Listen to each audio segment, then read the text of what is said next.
First and foremost, I want to give all praises, honor, and glory to Yahweh, Bahasham Yahweh Shai, Bahasham Recha Kodesh. Double honors to the elders and the apostles of Great Millstone, and peace and blessings to the elect. And today we're going to go into the book of Third Maccabees. And this is when you go into the Apocrypha, it's not really included right in there because it mainly just goes into history. And the time period of what's happening here in the book of Third Maccabees is not in it's far before the events of First and Second Maccabees. So likely why they didn't include it in there, but it's just a bit of history, right? And it's about 7 chapters, and in here, it's mainly like a reading, right? There's not much of a breakdown to it, but I will still go through it nonetheless to give some context for those who may be interested, right, or may not have even known about this situation here. Now, in the book of Daniel, the 11th chapter, right, I did the breakdown on it. But you'll notice one of the chapters in there during dealing with the Syrian wars between the time period between Ptolemy the Fourth, Philopator, and Antiochus the Third. Around that time period, I referenced certain parts here in the book of Third Maccabees for some history there. Okay, so before we go into it, I'm going to read just a bit of context about this book, and then we can get into it. So this is Third Maccabees. Pulled it up on Wiki. Third Maccabees, also called the Third Book of Maccabees, is a book written in Koine Greek, likely in the 1st century BC, in either the late Ptolemaic period of Egypt or in early Roman Egypt. Despite the title, the book has nothing to do with the Maccabean revolt against the Seleucid Empire described in First Maccabees and Second Maccabees. Instead, it tells the story of a persecution of the Jews under Pharaoh Ptolemy IV Philopator in Ptolemaic Egypt. And remember that at this point, you had the Ptolemies in Egypt. They were not actual native Egyptians. Okay, these were Edomites or Greeks that had taken over that portion. Right, Ptolemy being one of the generals of Alexander, who got the portion of Egypt. So the pharaohs at this time were Edomites, okay, that were ruling over the Egyptians in there, right, calling themselves pharaoh and so on. Just a bit of context. Some decades before the Maccabee uprising in Judea, right? So the events in Third Maccabees happened sometime before Judas Maccabees and his brother and his brothers, and that whole event with Antiochus Epiphanes and all that takes place.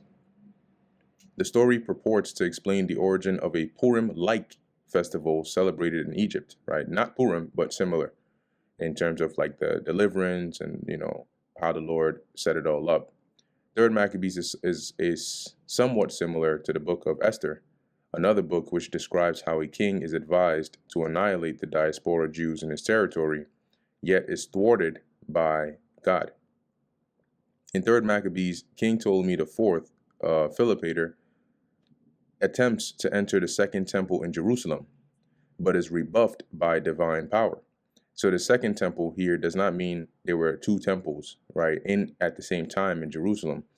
What this means is the first temple that was set up and built officially, right, by Solomon, when the Babylonians came in there, they destroyed it. And so when the Persians took over, they allowed us to rebuild it. So that was the second time, that was the second temple. And then later on, the Greeks took down the Persians, and then leading up until this time right here. So it says here, but is rebuffed by divine power. And we'll see this as we read through the chapter or the book. He grows to hate Jews and orders the Jews of Egypt assembled in his hippodrome. And this is what a hippodrome looks like.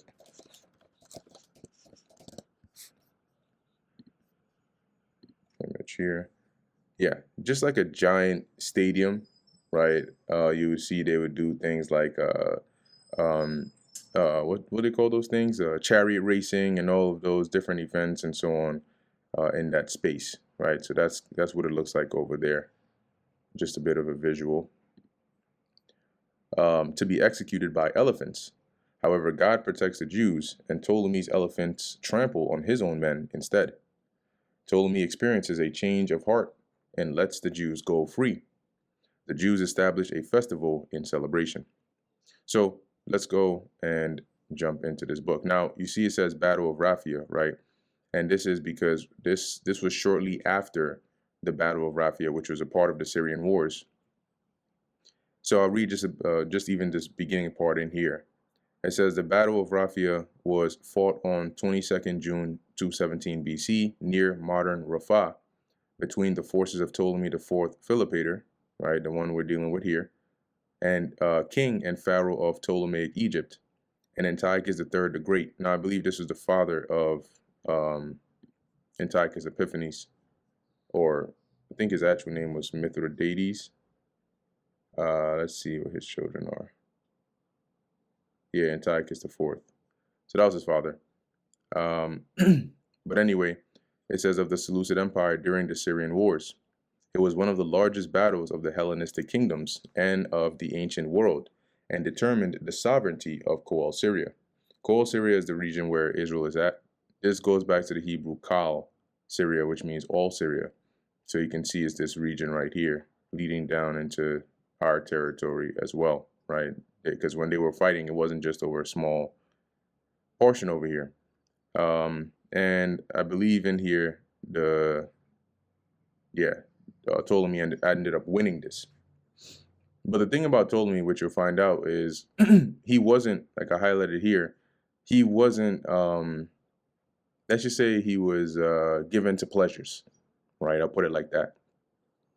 So I'm just going to read that part here. It says, in ancient sources, Ptolemy IV was criticized for being more interested in luxury and court ceremony than government, politics, and foreign relations. The decline of the Ptolemaic dynasty is usually traced to his reign. And you'll see why I mentioned this as we read into the book. So this is the book of 3rd Maccabees, the 1st chapter. Now Ptolemy, Philopator, learned from those who had returned that Antiochus had captured some of Ptolemy's territory. So now you know which Antiochus this is talking about and which Ptolemy this is talking about. Ptolemy gave orders to all his forces, foot soldiers, and mounted soldiers to break camp. Along with all his forces and accompanied by his sister Arsinoe, he set out for the region of Raphia, where Antiochus's troops had set up camp. Now a certain Theodotus made up his mind to carry out a plot to kill Ptolemy. He took the best of the weapons that he had assigned to him from Ptolemy's own arsenal. He crossed over by night to Ptolemy's tent, intending to put an end to the war by killing him single-handedly. So he wanted to assassinate Ptolemy to just end it all. But obviously that didn't work because, according to the Lord's plan, Ptolemy wasn't meant to be taken out that way or at that time. But the Scythians, or the Scythius, known as Drimulus, or Drimulus's son, had led Ptolemy away and arranged for an unimportant person to sleep in the king's tent. So likely, for his protection, they did like a swap, right? So anybody who was around, if they had ill intent, they would think it's Ptolemy in his tent, but it's actually not. This person then met the fate intended for Ptolemy, right? The person that was swapped in. Now this Dositheus was a Jew by birth, but he had changed his mind about their customs and had turned away from the teachings of his ancestors. So basically he defected from being the customs of being an Israelite, and he's the one who ended up helping Ptolemy here, right? So he didn't die. When a fierce battle arose and things were going rather well for Antiochus, Arsinoe went out to Ptolemy's army with pathetic cries and with her hair all in disarray.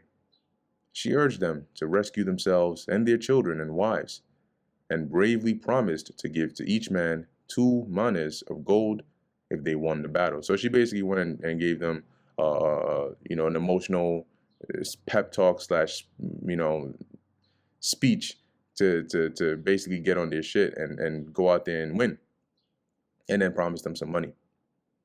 And so it turned out that the enemies were destroyed in hand-to-hand combat, and many were taken prisoner. And this would be those on the side of Antiochus losing. After overcoming the plot, Ptolemy decided to visit the neighboring cities to encourage them.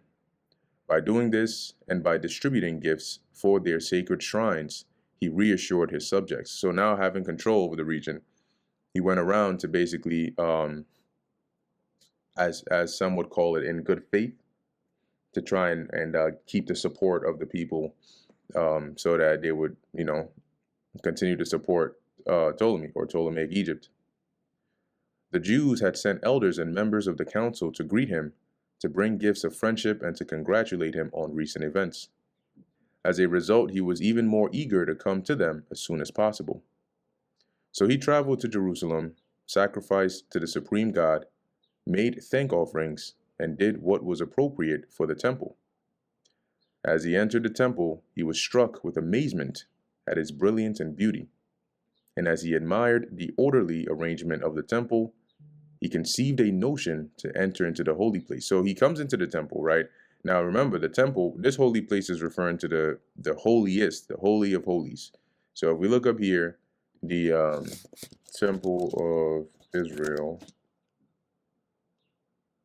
holy place. Maybe we get a diagram for you know what? Let's do Solomon's temple. Okay, maybe this might work. Or maybe not. Okay. In any case, we will still go with it. Okay, maybe we won't. Try again. All right. So it's not very visible, but we'll still use it anyway. Or maybe we'll use this. There you go. So when you come into the temple, right, you're in the court here. This is based on the very, very Old Testament version. When you walk in here into this is the holy place, right, where the priests, the shewbread, the table, the candlestick, the altar of incense, all of that would be in here. And then there's another room separated by a veil, which is the Holy of Holies. That is where only the high priest could go into once a year, right, for the Day of Atonement. So this guy, while he's looking at the magnificence of the temple, it enters into his mind this notion to go into the Holy of Holies. But they said that it wasn't right to do so, since even those of their own nation weren't permitted to enter it. Not even all the priests were allowed, but only the chief priest, who was in charge over all. And he could do so only once a year, like I just explained. But Ptolemy wasn't at all persuaded. Even after the law was read to him, he continued to claim that it was necessary for him to enter, saying, even if those persons are denied this honor, I shouldn't be. So there's that pride. Remember, he was an Edomite. So his mind is, bruh, I mean, I rule, I own all this area. So even if, yeah, your people can't go in there, look, I'm above that. He asked why, when he was entering every other sacred place, none of those present prevented him. And someone said, without thinking, that he was wrong to speak of this as a sign. So he's basically saying, look, if this is, why is it then that when I went into all these other secret places, secret temples of other people's places, nobody ever stopped me, and this one, y'all gonna stop me? And somebody's like, you can't use that as a sign to say that because I was able to go into the holy places of other temples and so on, I should be able to go into this one. But even if, for some reason, this were true, Philopator replied, why should I, of all people, not enter, whether they are willing or not? So he's like, yeah, okay, even if it's not a sign, I'm the ruler here. So why shouldn't I be able to go in, whether you like it or not? But the priests fell to the ground still in their sacred robes. They filled the temple with crying and tears, praying to the supreme God to help them and to change the mind of the one who was wrongly imposing himself. Those who were left in the city were troubled and hurried out, thinking something mysterious was happening. The young girls who had been kept secluded at home rushed out with their mothers. They sprinkled their hair with dust and began to fill the streets, with weeping and groaning. So now basically a panic was setting in. People running out their homes. They're like stressed, like, "What's? Oh my gosh, no, no, no." Like we've already been through a lot, and now this heathens is about to defile our temple. Even the young women who had just been adorned for their weddings left the bridal bedrooms that had been prepared for the marriage night. So that even, as it says, right, the young women, they decked out and everything, they all rushed out. Neglecting all proper modesty, they came together in the city in a wild rush.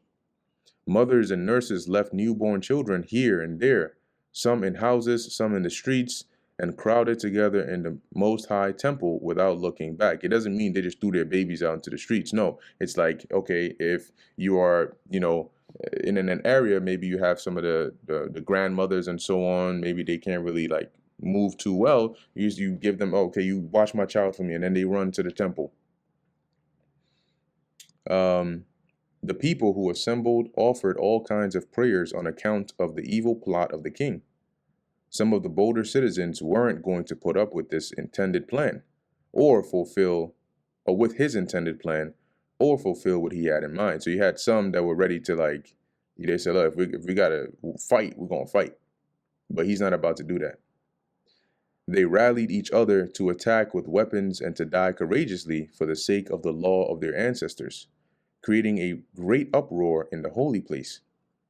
The old men and the elders were barely able to restrain them, but turned them at last to the same stance of prayer. So, it took a while, it took a lot for the elders to calm down the young men who were ready to fight against Ptolemy for trying to go into the Holy of Holies. But eventually they were able to convince them that not to use violence, but to just pray. Now the crowd in front of the temple was occupied in praying. But the elders standing near the king tried in many ways to turn his arrogant mind from the scheme that he had conceived. But he, being made bold and ignoring all their arguments, began to make his approach, determined to carry out his plan. So he just pompous ass. He's coming. He's like, nope, I'm going into that holy place. So when those who were near him saw this, they turned together with the people to appeal to the one who was fully able to come to their aid and not to overlook this insolent transgression. An immense roar went up from the intensity and passion of the crowd's concerted shouting. It wasn't a natural roar, but it's like the combined voices all praying and crying out unto the Lord gave this effect. Indeed, it seemed that not only the people, but also the walls and the entire land were echoing, because at that time we're all prepared to accept death instead of making the holy place impure. And that brings us to the end of the book of 3rd Maccabees, the first chapter. Lord willing, that was edifying to the elect. I had originally planned to just go through the whole entire thing, but I think I'll just break it up by chapter anyway, just to make it easier to pinpoint, which chapter is at what timestamp, and not having to do all that. So I'm going to end this video here, and then I'll continue going through the rest of the chapters, each in their own video, respectively. The Lord willing, that was edifying to the elect. In closing, I want to give all praises, honor, and glory to Yahweh, Bahasham, Yahweh Shai, Bahasham, Rachak Kodash. And until next time, Shalom.